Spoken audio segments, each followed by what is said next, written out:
Baruch Hashem. Being there is better than the pictures. All right.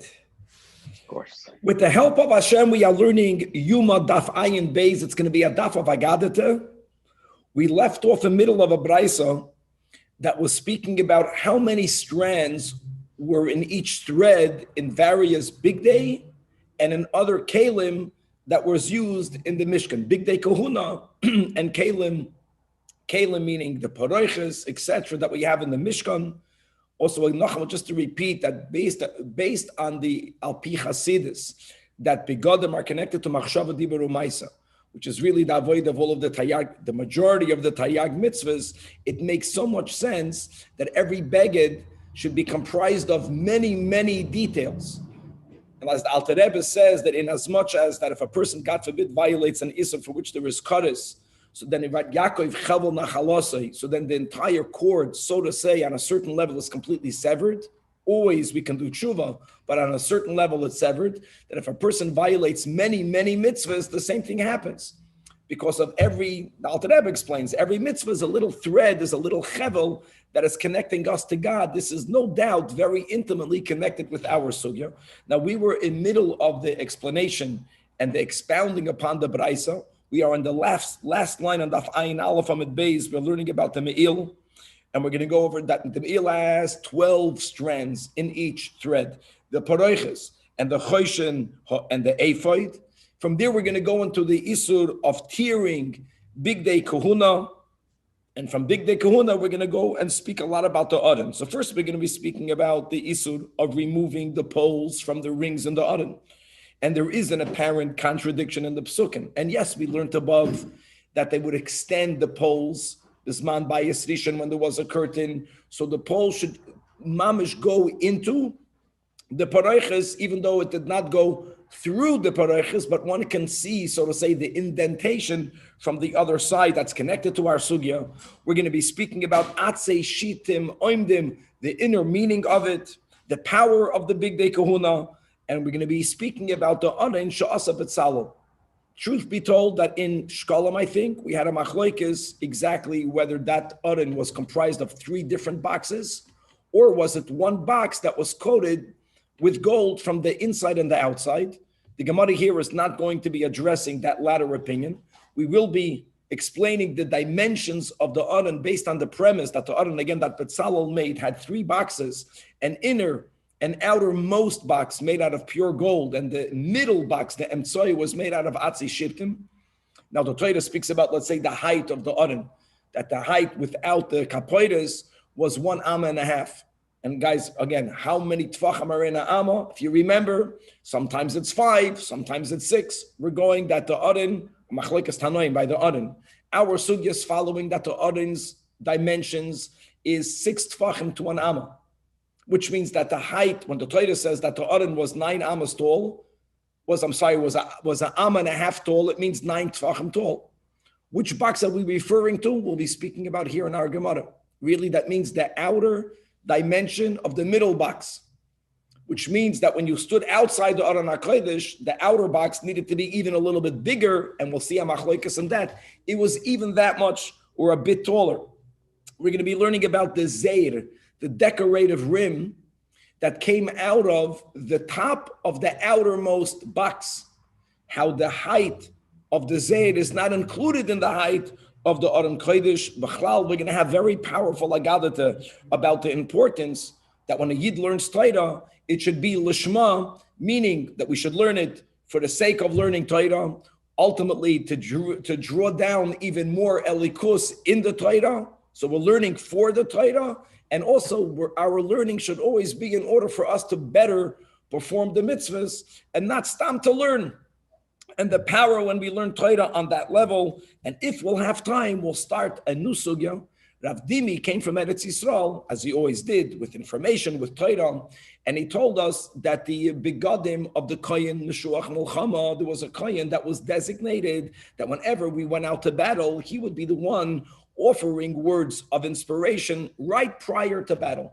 He was called the Kohen that was anointed to go out to battle. So Rav Dimi says that he also wore the Shmoyne Begadim, which is a big wow, and we're not going to have time to go deeply into it, maybe just starting it, and the hemshech of that will be, God willing, tomorrow. So let us start on Daf Ayin Aleph Amid Beis, Mamish on the last line on the Amid, the Braisa that began telling us, beginning with Sheish, why does the Torah call linen Sheish, when linen can be called Bad, and linen can be called Butz, and linen can be called Pishtan, is to be meramas that in the Big Day Kahuna, and in the Kalim, in the Mishkan that was made with linen, every thread had 6 strands, and what's taken as a given, and therefore, whenever there were other materials or other fibers used in the making of the begadim and of the kalim, but it also means it had at least that amount. So when the Torah speaks about the pareiches, we mentioned that the pareiches was made out of linen, tcheles, argomen, and toila shani. But just for the sake of clarity, tcheles and argomen and toila shani are the colors that we would dye the wool. They were all made out of wool. Chelazin and argomen, right? We spoke about, Tcheles and Argaman we spoke about came from the Chilazin, but the blood of the Chilazin sometimes remains blue, sometimes turns into purple. And Toila Shani, there was a certain worm from where they got a very deep, dark, reddish tint color. So just like the linen was one thread comprised out of 6 strands, if something was made out of linen and Tcheles, Argaman, and Toila Shani, each one was made out of 6. And then all of these 4 were twined together. So we ended up using relatively thick, beautiful, colorful threads to weave the begadim and to weave the kalim. And now we left off, the Braisa says that the me'il, the robe, which was one of the shmoyne begadim of the Kohen Gadol, each thread was comprised out of 12 strands. Says the Gemara, Minolan, how do we know that? So since the Chsiv, I'm quoting a pasuk in Parshas Tetzaveh, regarding the making of the Big Day Kahuna, including the Big Day Kohen Gadol. V'asisa es me'il ha'ephod, you shall make the robe of the ephod. In other words, the ephod, just to know, was tied over the me'il. Today, we have these beautiful chumashim, even the chayenos that give all these pictures that mamash, a picture's worth 1,000 words. To see, Pasha, the begadim, to understand how the ephod was connected and tied to the me'il. The Torah refers to the me'il as the garment upon which the ephod was tied, daf ayin beis on the top. So kelil techeres, now the word kelil, important, means braided of tcheles. Braided means that every thread was already comprised out of 2, for it to be at least braided. I know that sometimes you can have a braid out of 3 when you make challah, but at least 2. So we're going to go, now the question is, how much does each one of those 2 have? So now we say, since it says tcheles and the yalav tcheles mi paroiches, just like by paroiches, we said that the total amounts of strands in each thread were 24. How did we get to the 24? Because the paroiches was made out of sheish, was made out of linen, and tcheles, argaman, and toila shani. And each one has 6, which means that the tcheles in there had 6. Right, everything was consistent. So Afkan, just like the Paroiches, each one had 6. Here also, by the Me'il, each one had 6. And the Torah says, Klil Tcheles. The word Klil is not written by the Paroiches. Klil means that it is braided. Braided means at least 2 for you to, to braid them together. 6 times 2 is 12. Frek the Gemara, hold on. Why are we comparing the Tcheles from the Me'il to the me'il, from the paroiches, the neilov mishulav, v'rimainov, the hem attached to the me'il. And then subsequently, the remainim that we just spoke about, here we have a great picture, right? The decorative adornment, pomegranates that were attached to the bottom of the robe. We just learned above, we proved that those threads, the tcheles thread was comprised of 8 strands. So why don't we say Malahal and Shmoina, Afkan Shmoina, and then it should be a total of 16, right? Tcheles, each one 8, and it should be Kalil. Says the Gemara now, that done in Keli Mikeli, right? The robe is a utensil. Interestingly, the curtain is called a Keli. How is the curtain called a Keli? Because whenever we would travel, the curtain was also used, so to say, to contain some of the Klei HaMishkan. So it mamish became a receptacle while we were traveling.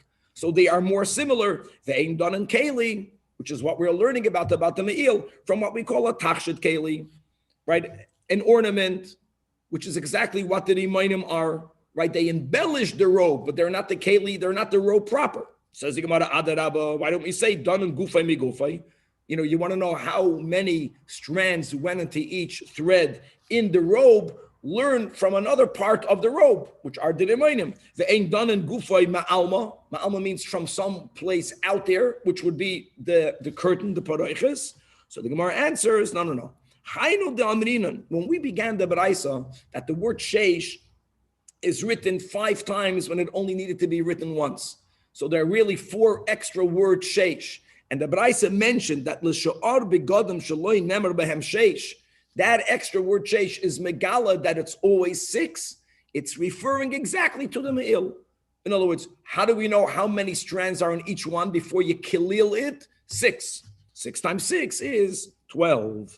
Weiter. It says in the Baraisa that the Paroiches was comprised of Esrim Barba'a, which is, as we already spoke out. So Dalid, because there were 4 different types of threads. Like we said, linen, tchelas, argaman, and toilashani.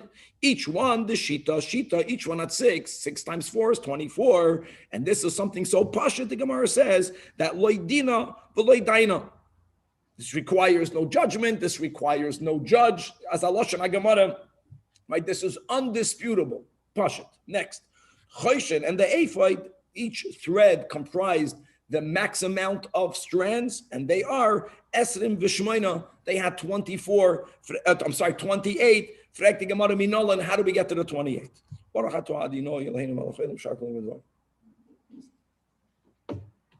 Answers the Gemara because it says in Parshas Tetzava v'Asisa Choshen Mishpat.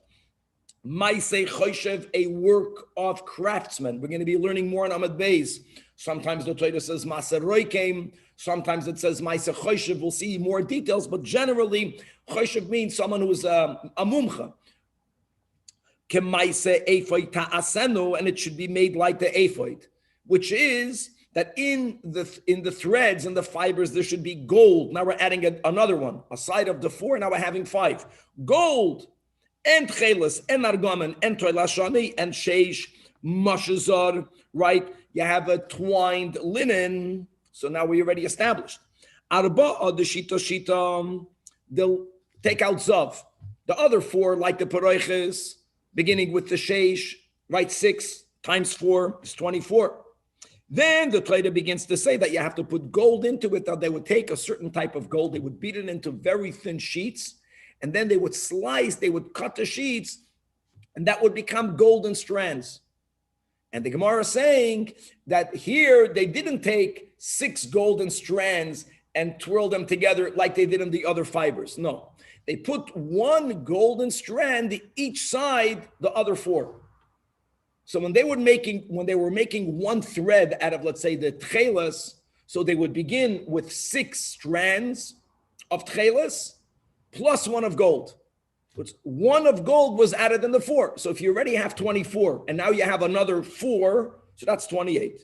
Za'av arba'ah ha'esrim v'tamya. Asks the Gemara, now that's the question.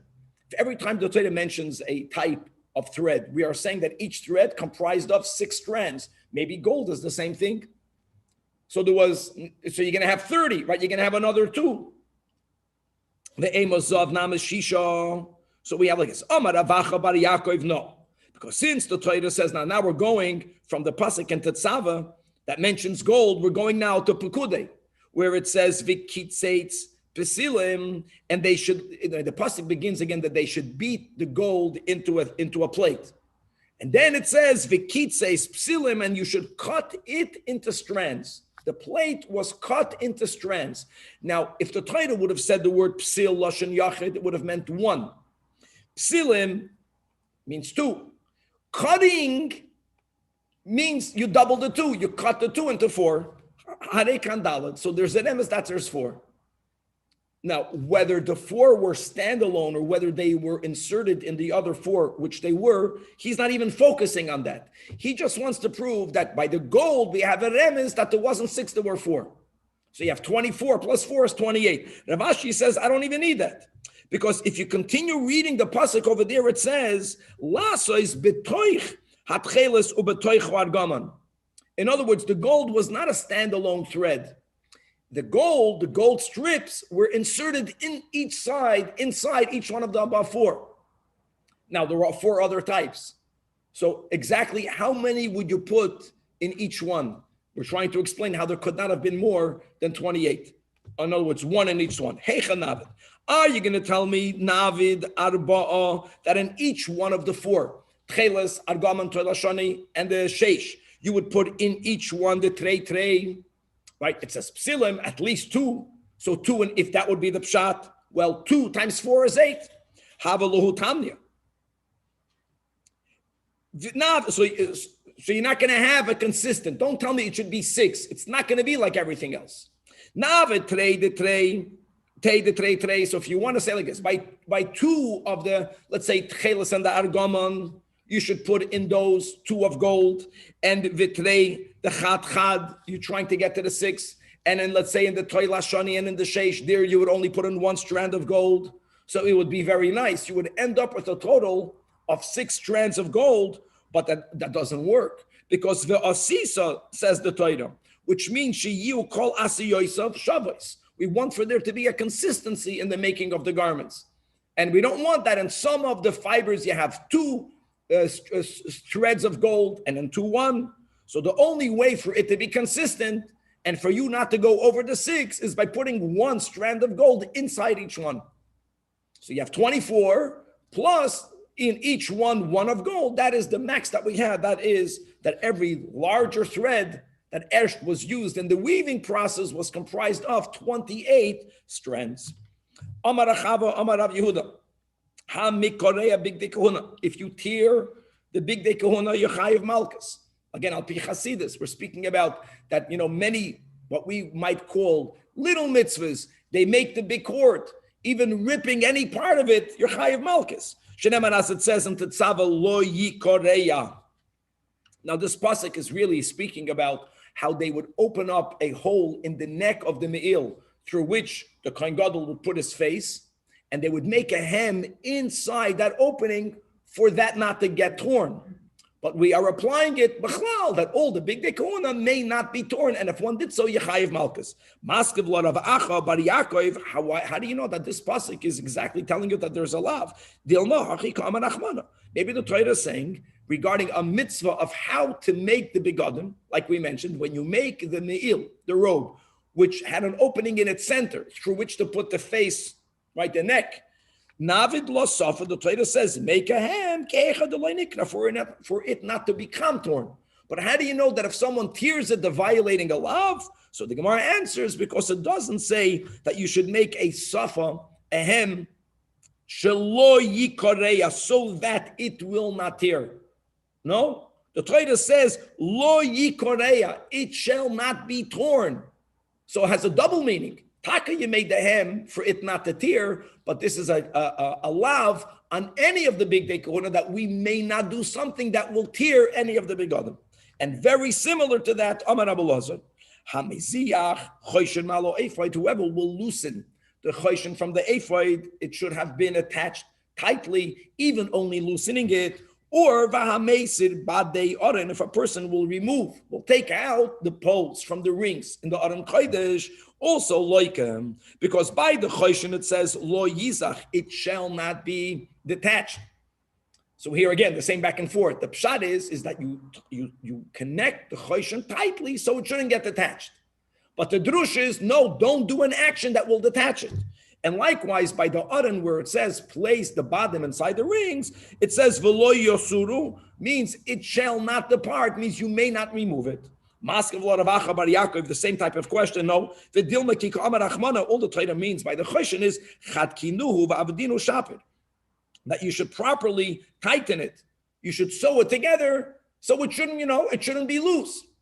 But it doesn't mean that you are not allowed to be a dime loosen it, and if you do so, you're chayiv malchus.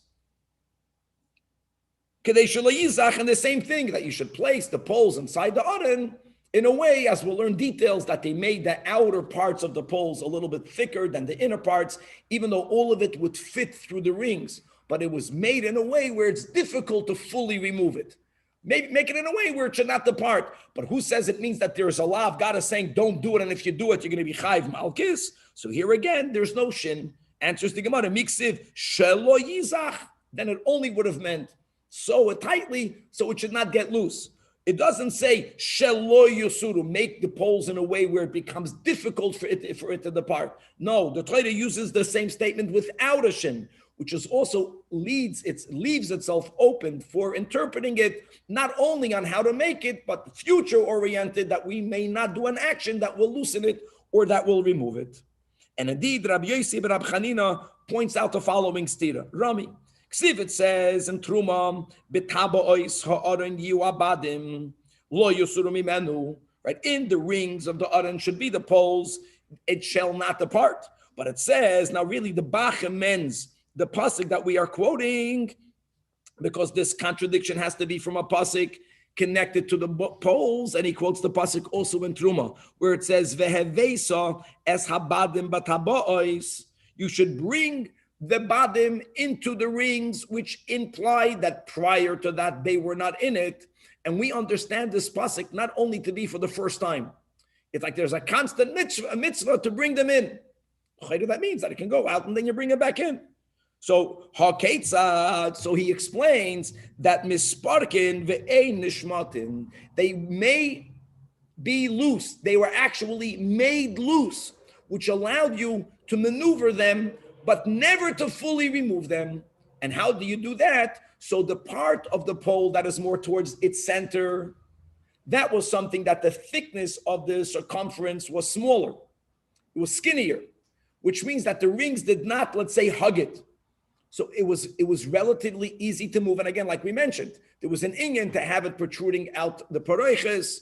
We could have moved it around. But what was never allowed was to fully remove it. Now, it's not that they were so thick at the edges that they were unremovable, because then how would they put them in? And by the way, we had such a ness in the Mishkan. But this was not a ness. And it was made in a way where putting in the edges needed a lot of koyach, but it remained loose, and we were allowed to move it around a little bit back and forth. Very good. Tanya nami hachi. It says bitabois ha'aron yu habadim. So Yachol, see in the Yachol, it's in the picture that he just showed. It was all the same, and just at the end, it was like this bulb. Lav dafka. It seems like it was more. It in a very in a consistent way. It went from skinny to thicker as you went to both edges. Yachol lo yiu zazen b'mekayim. You would think that they should be made in a way that they're so tight in the rings that they are mamish unmovable without a lot of koyach? No. So that's the pasuk that we brought, the hevesas habadim batabois, that the pole should be inserted, which implies that you can move them around. Now, evil, can you move them around to the point that you can fully remove them? No. Talmud loimer betabois ha'aron yu habadim ha'ketzad, that they were made purposefully misparkin, but ve'ein nishmatin. And as the Rebbe speaks out, that why did we always have to leave the poles in the Aron HaKodesh? After all, once the Aron Kodesh was brought to the Bayis Rishon, to the Kodesh HaKodshim, it never left there. Or maybe you can say it left there by King Yeshayahu, but it wasn't that we were moving it around the way we did it prior to that. So the concept is that Torah, the sheet of the Rebbe, Ufaratzta, that there is a source of Kedusha. And of course, it would be nice if all the Yidden would come to the Torah, but the Torah always has to be in the Aron HaKodesh, and the Aron HaKodesh has to always be with its poles, which means it's always movable, in order for those of us who have the schus to be always readily available to bring the Torah to the people. What's the meaning of the pasuk in Truma? Atzei shitim oimdim. What do you mean oimdim? Atzei shitim, cedar wood. That's standing. Many pshatim in the oimdim. Number one is sho'oimdim derech gedilasim, that they would stand upright just as they grew. Rashi says. In other words, you needed to remember that when it was still connected to the ground, whichever part of the wood was higher up. So when you made the pillars, the shittim, the atzei shittim, they had to be stood on that same. The higher stayed higher, the lower remained lower.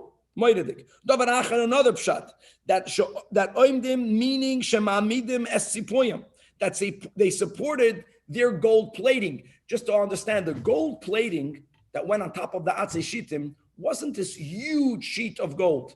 It was like tiles of gold, and they were affixed on top of the Atzei Shittim. Now, if the Atzei Shittim ever would have gotten a little bit wormy or a little bit weak, then it would be unable to support the gold. So they were always supporting the gold that went around it.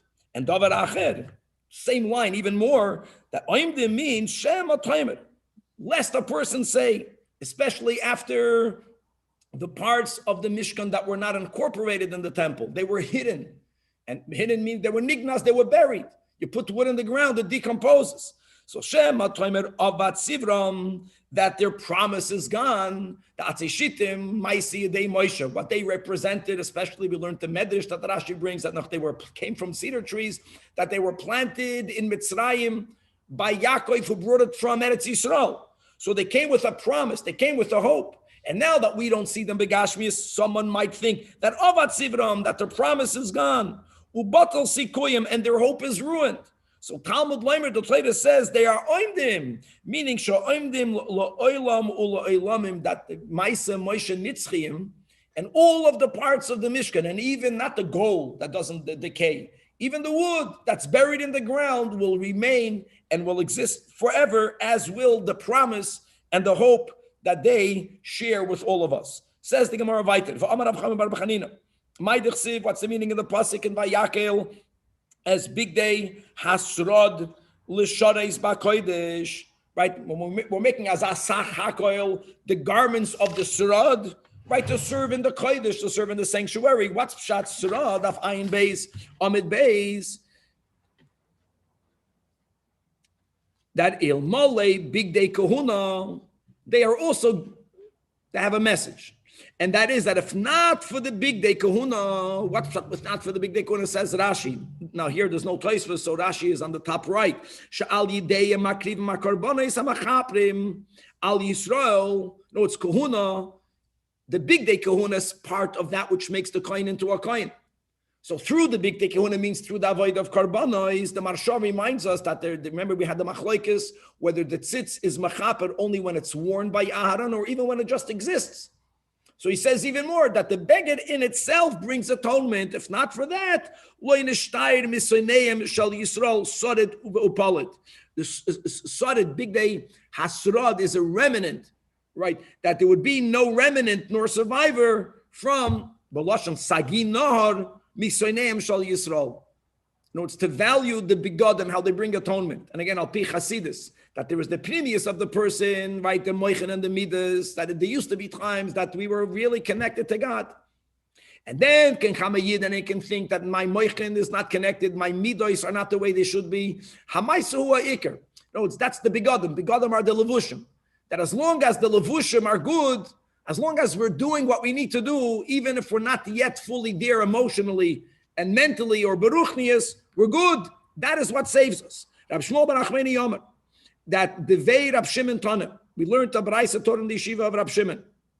Big Day, another pshat of Big Day Surad, that Bigodim shegoydin oisam kibriyasan mikeileim, the garments that are cut off from their looms already in their required state. Now, people like myself will come a little bit from a shmata background. My father had these circular machines, which were phenomenal. That was a big chiddush, because up until then, you would have the loom. It would make a straight garment, and you would cut it. But after you would cut it, you would have to sew it together. It would be just this straight piece of material, this flat piece of material. They already then, this is all mechanical. They didn't have electricity, at least not to our knowledge. But they had these machines that when you cut it off the machine, it was already rounded.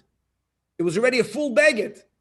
And you didn't even have to do needlework to bring it together. Mamash, whoever knows, the circular machines, it was some sort of loom like that. So the moment you cut it off its loom, it's ready to go. However, he added,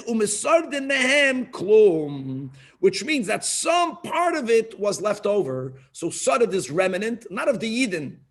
that there was one area where there was some remnant, which means some needlework needed to be done. He didn't explain what, and that needed to be trimmed away, but it was very little. And what part of the beged wasn't ready when you took it off the loom, but you needed to do some additional needlework. So the Shlakish says, Elu Maisa Machat, it was the portion that was created through the needlework, and we'll see in a moment, and that was that the sleeves were made separately. So the only needlework that was needed was to attach the sleeves, and also the sleeves were already made rounded from the outset. It was woven from the outset that way. So they only needed to connect the sleeves with the rest of the body. And again, in other words, the sleeves, the hands are hamaisa. The body is at least the midos. Epis, there's a disconnect. There's a disconnect from how we feel to what we do.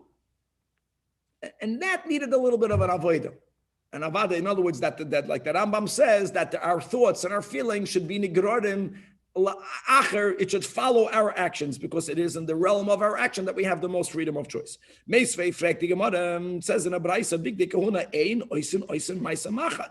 It was not made through needlework. It was only made through maisa oidek. Shenemer, as it says in Tesava, maisa oidek. So that's the same word. You're right. The sleeves were made maisa oidek, and it was made it was a big novelty. It was made in a way where it was already ready.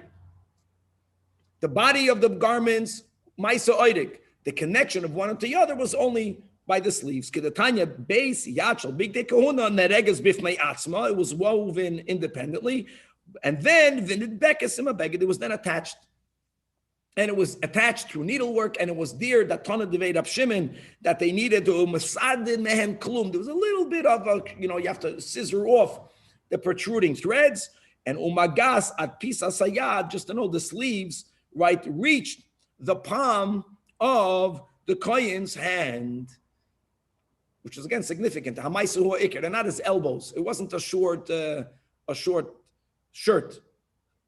It was long. It was not long. It was all the way until the palms of his hand. Omar Achava, Omar Rav Yehuda. The link al pi Chasidus is gavaldik.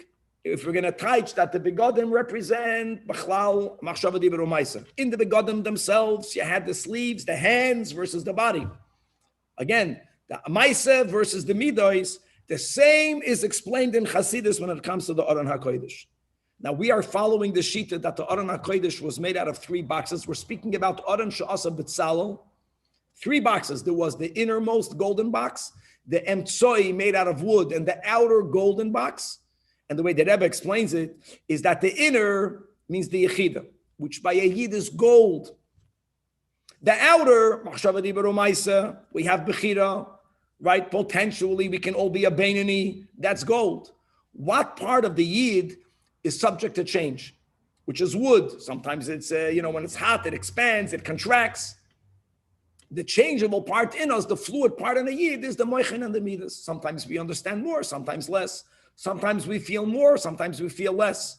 But what is oimed here? What stands? What holds up here in the opposite way of the Atzam Shittim? What will keep us standing consistently? The knowledge that my Yechida is gold, and that my Machshava Dibur Umaisa, up to me, is gold. As long as that's okay, then all of the inner turmoil and struggles and ups and downs will be just fine. So Amar Achva, Amar Rav Yehuda, Shalosh Aronos Asa B'Tzalel. He made 3 aronis. Not the way we learned one shita, that it was one wooden one that was simply coated from inside and outside with gold. Amtsoi was the middle one that was made out of wood. And now let's go with detailed dimensions. We're speaking here about the height, which is so significant, right? The Rebbe always speaks about lamata masara tvachim. What's this lamata masara tvachim? Because the Aron HaKodesh was 10 tvachim tall. And that's the sugya here.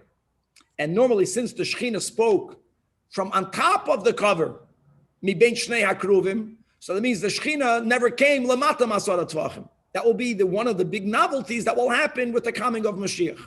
But let's go now to the height. Let's go now to the height of the Aron. So when we learn, again, it says in the Chumash that the height of the Aron was 1.5 amma tall, based on an amma being comprised of 6 tfachim, not 5. Again, subject to amma chloikis. So 6, 1.5 amma is 9.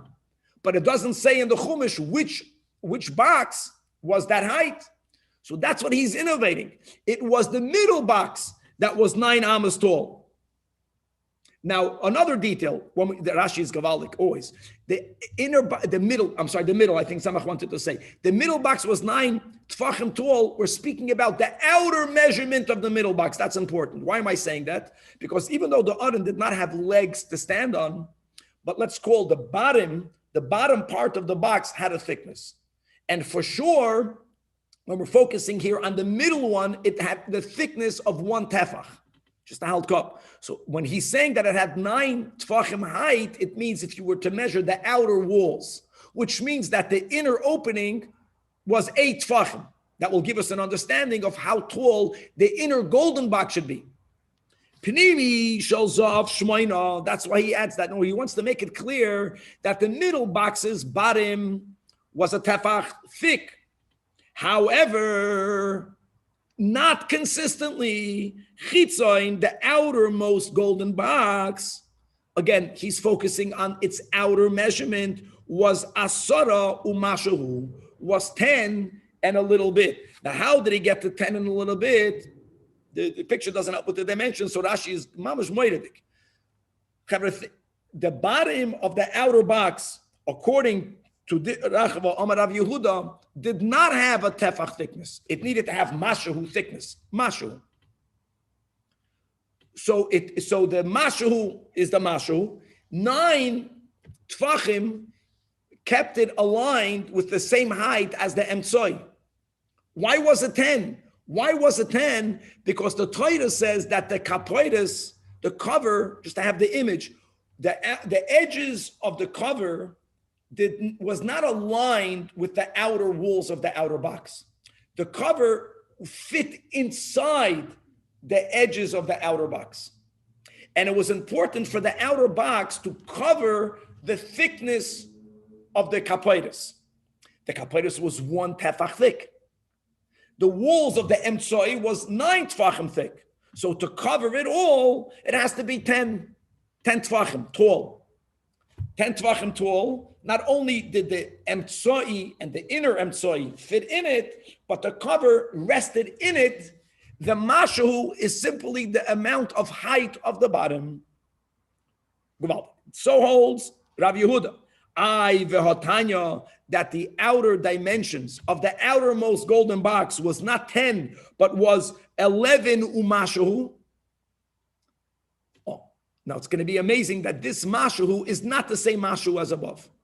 So answers the Gemara that indeed that's a machloikis, like kasha. The question is the bottom of the outer box consistent with the middle box? If it is, so the walls of the outer box, the ganze Zach with the bottom, everything is 9 tfachim. So for you to cover it, and you need to have a bottom, if the bottom had a tefach, then how tall are the walls of the outermost box?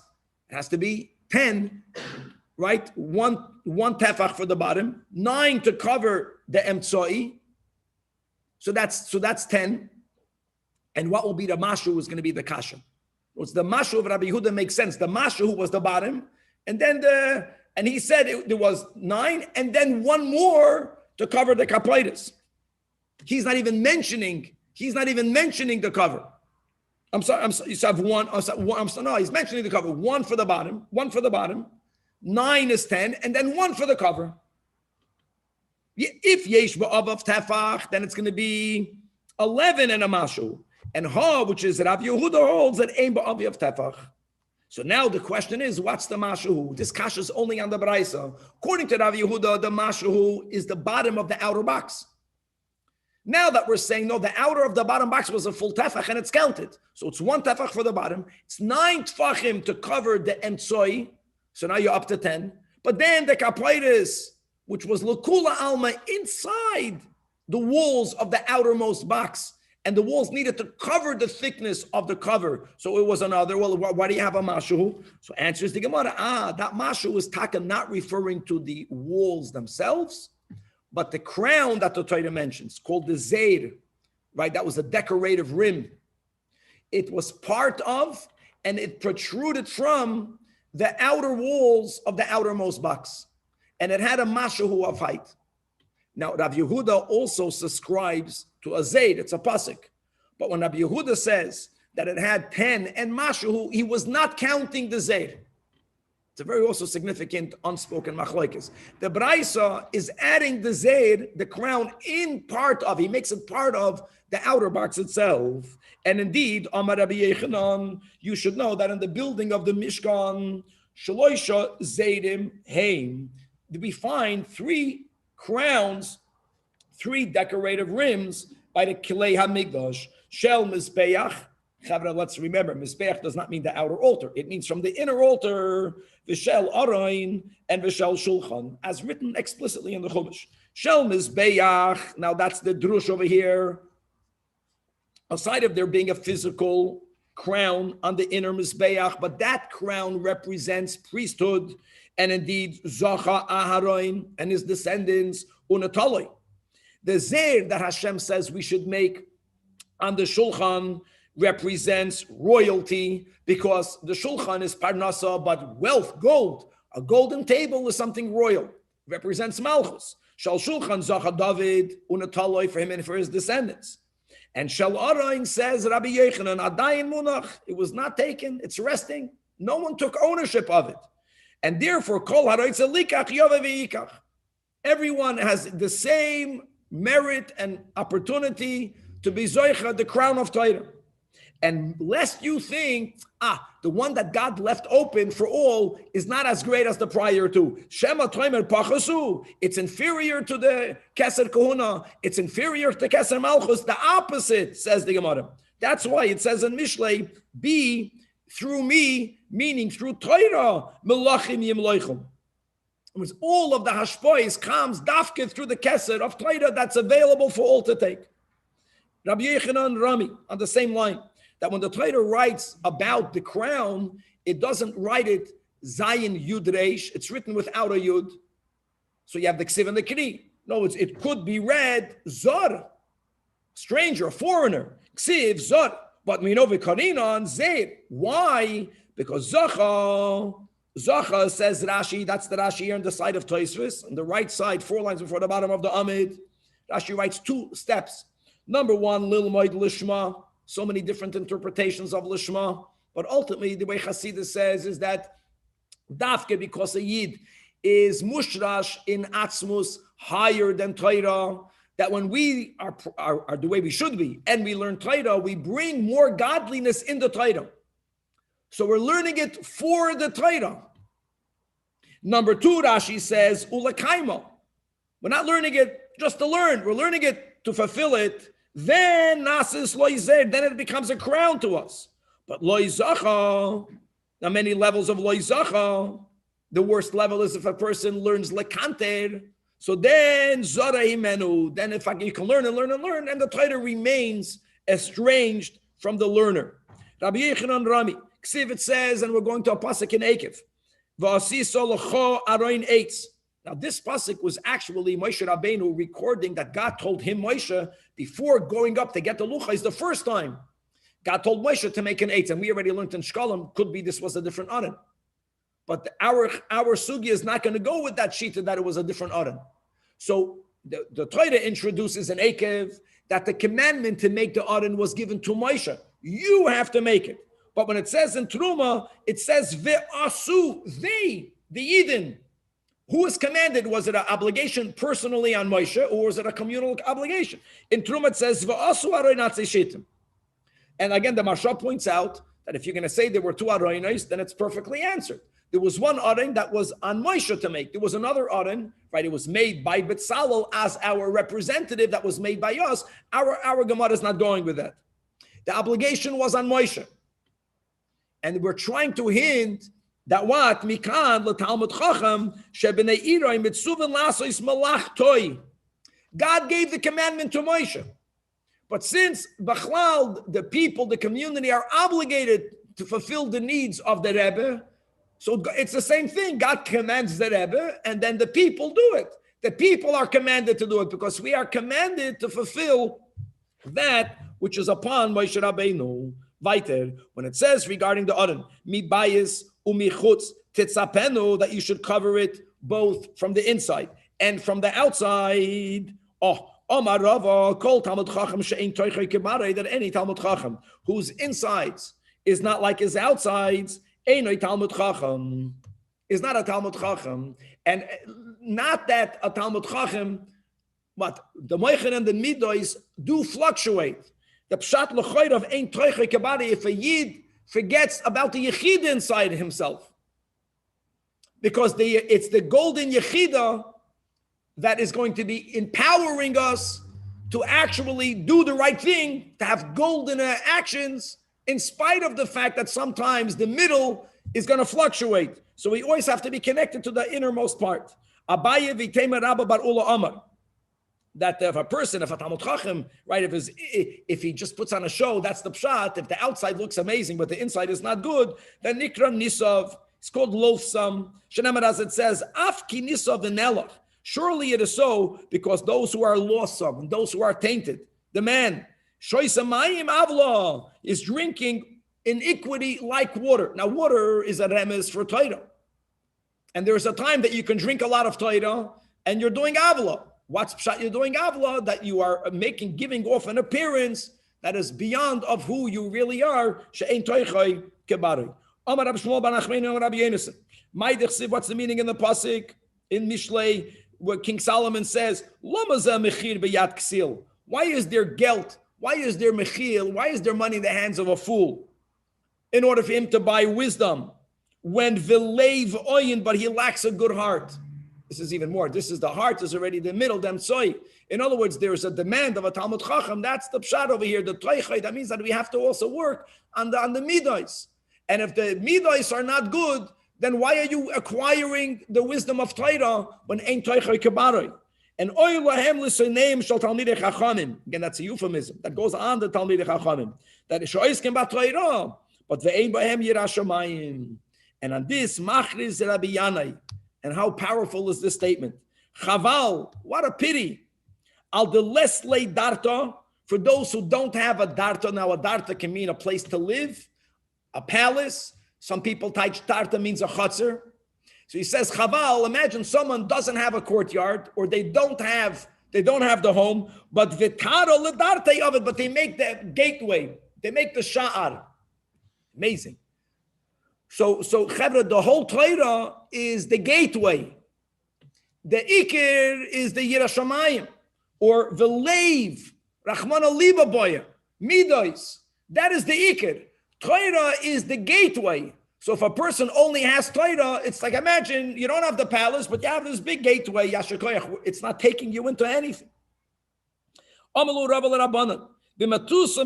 I beg of you, don't inherit two Gehennims. What's inheriting two Gehennims? So Rashi here on the side of Rashi, inside the Gemara, 5 lines from the top, he says that if you're going to be Yigayim and Ba'amelim Ba'Torah, but you're not going to fulfill it, that's the Shaloi Lishma, you're not going to do it, you're going to get Gehennim twice. Why are you going to get Gehennim twice? Because you're going to get Gehennim for not properly fulfilling the mitzvahs. This life will be Gehennim to you because you're not going to have Olam Hazeh Torah, even by a person that's not Toichei Kebarei. It takes away your Geshmak from Olam Hazeh. So you're going to enjoy over here, and not you're going to enjoy over there. That's the Nigla. Hasidim of the Alter Rebbe on this Gemara made the comment that they had a different understanding. It's the Gemara is saying for thousands of years the mindset was, what is he basically saying? If you're not going to get that world, at least get this world. Like, don't be a fool. Don't have double Gehennim. Hasidim used to say, and Hasidim say, Halavai, we should still say from the Alter Rebbe, that if we're not getting that world, we should at least not get this world. Don't be so grub. If we're not that connected, at least stay a little bit refined over here. Okay, weiter. Omar Rabbi Shoban Levi. What's the meaning of the pasuk in V'aschanan? We say this every time we lift the Torah. V'zois ha-Torah asher some Moshe. Some, that's an interesting word, a place. Zois ha-Torah asher nasan Moshe. Zois Torahs Moshe. What's the sum? So the sin and a samach are interchangeables. Samach mem is sam. Sam is a potion. Okay, sometimes it can be a potion of life or a potion of death. Zacha nasaloi sam chayim. Then the Torah itself, becomes a sam misa, a drug, a potion of death. And v'hainu the amarava, the first medium-sized line, de umallah. If the Torah is used skillfully, you have to know how to use it. Then it becomes sama dechaya. Like the Torah is like a gateway. The Torah is going to help. So if we know how to use the Torah properly, then it becomes for us and for the people around us a drug of life. But the layumallah, then not only does it not become a drug of life, but sama de moisa, God forbid. The guys, I learn Torah shaloi l'shma. Yeah, there's many levels in shaloi l'shma, Tosfos says. But if a person is learning Torah lakanted, in other words, he's learning Torah to become contentious, to show off, or to contradict, or to show how what the Chazal say makes no sense, etc. That's the shaloi l'shma that becomes a sama de moisa. Rabbi Yonasan pointed out the following contradiction. See if it says Pekudei Hashem, the orders of God. Right, one of the words we used for mitzvahs are yisharim. They are straight, and they are mesamchei lev. They give rejoicement into the heart. However, it says in Tehillim that imras Hashem, that the words of God are tzerufa. Tzerufa means that they smelt, which is what you do when you put something in a very hot kiln. It removes impurities. So that's a painful process. I know it's removing impurities, but does it bring joy or does it smelt? Same thing. Zacha misamachtoi. Loi zacha, the first widest line. Then soid aftoi. Then it smelts him. Rabbi Resh Lakish says, "Migufa dekra nafke." No, I don't even need to point out the contradiction. Just speaking about smelting. When you smelt, you separate the good from the bad. So the question is, which side will you be on? On the good side or on the bad side? Zacha tzod after l'chaim. Loi zacha. Then the Torah is going to smelt you. The Torah is going to do a birur. But God forbid, tzod after l'misa. Weiter. Says the Gemara. It says, Yiras Hashem, that the fear, the awe of God, Tahira, is pure. This is what endures forever. This refers dafka to someone who learns Torah in a state of purity. That Torah will remain forever. And what's pshat state of purity? Married. Mahi noise isha and varchakach loimet Torah. Because the living in a marriage, right, is the best setting which keeps a person away from sin. So a person can do a lot of Torah, but then they can taint it with certain misbehaviors, and that this is the best setting which enables us through our choice to learn Torah b'Torah.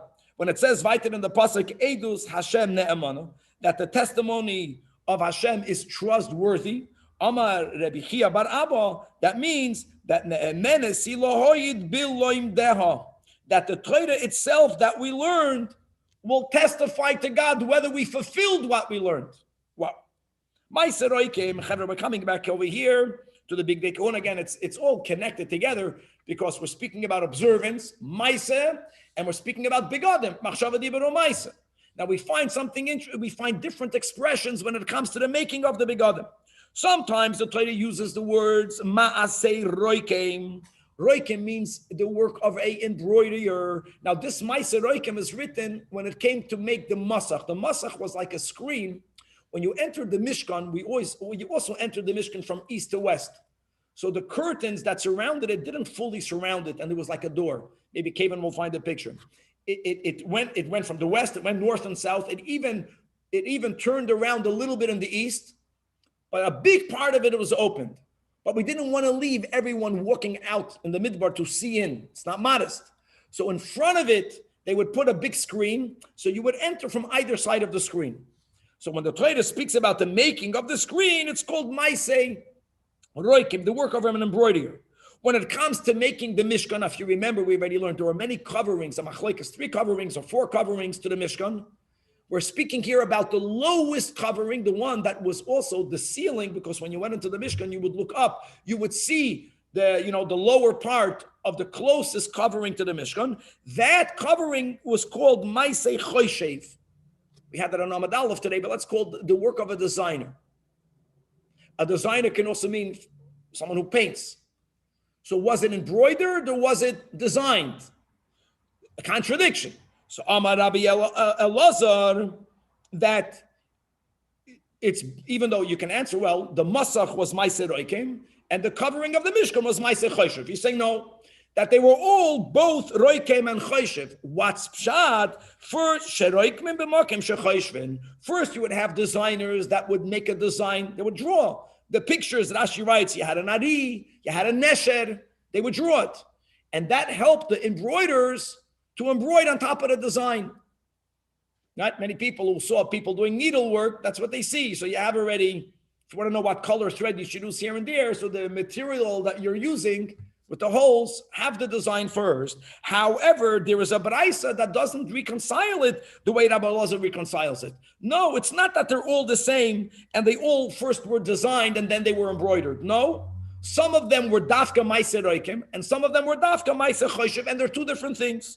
When the Torah uses the words roikem to embroidered, that means ma'aseh machat. It was needlework. Lefikach, therefore, patzuv echad. There was one image or one mirror image. We'll learn the way Rashi explains. Since they used needlework to make a design, so if you make a design of a lion, when you do Ma'aseh Roikem, so there'll be a line apparent from both sides. It's going to be a mirror image because it's going to be the reverse, but it's going to be the same image, the same threads that make a line, the same threads make a line. That's called Ma'aseh Roikem. Ma'aseh Choshev means a lot more wisdom went into it. It means that they made a design, but they made a design in a way where from this side came out the lion, from that side came out the eagle. Wow. Ma'aseh Choshev, it was through weaving, and the advantage of weaving is lefikach shnei partzufos. It was not a mirror image; it was complete two different images from one side and the other. Perhaps that's ein toichei kebarei. Maybe al pi chasidus. In other words, the outside has to be better than the inside by a non-tzaddik, because we're talking not tzaddikim. Right. Let's happen just to start the sugya. So when the Mishnah said that only when the Kohen Gadol was wearing the Shmeinim Begadim, only then were we allowed to ask him to consult the Urim V'Tumim, then the Mishnah said, for what? That will be, God willing, tomorrow. But so normally we have a Kohen Hedyot, Kohen Gadol. Who were the Shmeinim Begadim? Only the Kohen Gadol. Comes Rav Dimi with a big chiddush. Ki Yosef Rav Dimi comes from Eretz Yisrael. He also brought Pekalach. Amani says, that even the Begadim should Kohen Gadol Mishamash Mehem. The same begadim that was worn by the Kohen Gadol, the Shmeinim Begadim, those same begadim, even the Mashuach Melchama, someone who was anointed to lead us in battle, like Shema Yisrael, he would give those inspiring talks. He also wore Shmeinim Begadim. And how do we know that? Because since it says in Tetzava, second to last line, Ubigdei HaKodesh Asher La'aron Yiu Lebanov Acharav, the words Acharav are mamish extra. The begadim for Aaron, the Kohen Gadol, should be for his sons. Of course, the sons come after the father. Achrav means it should also be worn by the one who is not on the same level of Aaron HaKohen. He's Achrav, meaning lower, but he's not a Kohen Hedyot. Who is that? The Mashuach Mulchama. Let me show up Achrav, and God willing to be continued. We're going to challenge the Shita tomorrow. Great.